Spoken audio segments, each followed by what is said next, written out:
여러분, 우리가 매일 쓰는 인터넷이요. 이제는 에너지 사업에까지 직접 뛰어들고 있습니다. 좀 놀랍지 않나요? 특히 AI가 폭발적으로 성장하면서 우리가 알던 인터넷의 판이 완전히 바뀌고 있거든요. 오늘 그 이야기를 한번 제대로 파헤쳐 보겠습니다. 자, 그럼 문제의 핵심이 뭔지부터 한번 볼까요? 지금 전력망 상황이요. 정말 심상치가 않아요.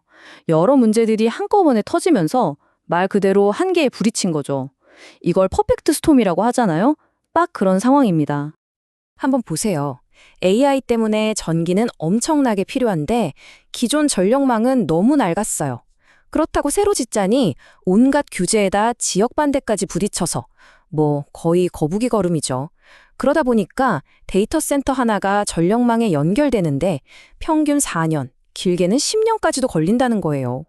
당장 전기가 필요한데 말이죠. 그러니까 쓰고 싶을 때 쓰고 싶은 만큼 전기를 못 구하는 상황이 된 겁니다. 자, 이런 심각한 병목 현상 앞에서 테크 기업들이 가만히 있을 리가 없죠.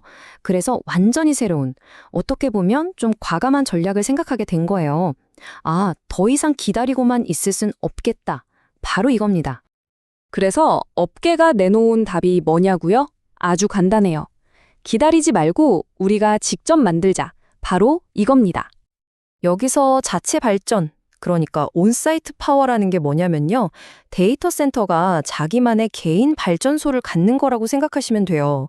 외부 전력망에 기댈 필요 없이 그냥 바로 옆에서 전기를 직접 만들어서 쓰는 거죠. 아주 직관적이죠? 그런데 이게 그냥 몇몇 회사 얘기가 아니에요. 전망을 보면 정말 놀랍습니다.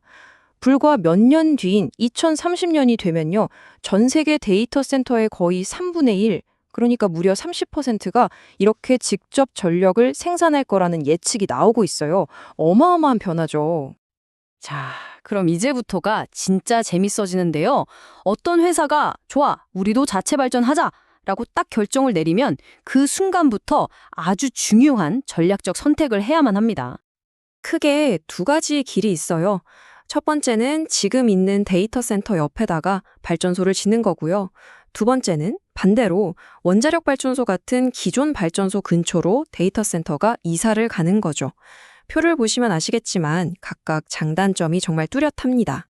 자, 위치 전략을 정했다고 끝이 아닙니다. 다음 단계로 넘어가 볼까요? 이제는 그래서 그 발전소를 누가 운영할 건데? 라는 질문에 답해야 합니다. 이것도 정말 고전적인 build or buy, 그러니까 직접 만들 거냐 아니면 사서 쓸 거냐 하는 딜레마죠. 모든 걸 직접 통제하고 싶다면 소유하는 쪽으로, 초기 비용 부담을 줄이고 싶다면 외부에 맡기는 쪽으로 정말 장단점이 명확하게 갈립니다. 근데 복잡한 문제는 이게 다가 아니에요. 실제 땅을 파기 전에 따져봐야 할 게 한두 가지가 아닙니다. 여기서 발전소 허가는 날까? 연료는 안정적으로 가져올 수 있나? 나중에 더 지을 공간은 충분한가? 이 동네 환경 규제는 어떻지?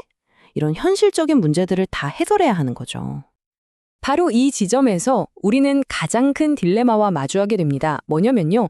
인공지능의 어마어마한 전력 수요를 맞추는 것과 기업들이 약속한 탄소 배출 줄이기 목표가 정면으로 충돌하는 거죠. 그래서 결국 핵심은 이겁니다. 어떤 발전 기술을 선택할 것인가 하는 문제는 이 복잡하게 얽힌 트레이드오프, 그러니까 하나를 얻으면 하나를 포기해야 하는 이 관계를 어떻게 풀어갈 것이냐의 문제로 귀결됩니다. 이 이미지를 보시면 그 딜레마가 한눈에 들어옵니다. 세상에 완벽한 발전 방식은 없다는 거예요. 어떤 건 비용은 싼데 탄소 배출이 많고 또 어떤 건 깨끗하긴 한데 너무 비싸죠. 결국 뭐 하나를 선택하면 다른 하나는 포기해야 하는 그런 절충안만 있을 뿐입니다. 예를 들어 우리는 무조건 비용이 최우선이야 라고 한다면요. 천연가스 터빈이나 지열발전 같은 기술들이 눈에 들어오겠죠. 초기 투자비나 운영비가 상대적으로 저렴하니까요. 하지만 만약에 아니야, 비용보다 환경이 더 중요해 라고 한다면 이야기는 완전히 달라집니다. 이럴 땐 탄소 배출이 거의 없는 지열이나 요즘 주목받는 수소 터빈 같은 기술이 훨씬 더 좋은 선택지가 되는 거죠.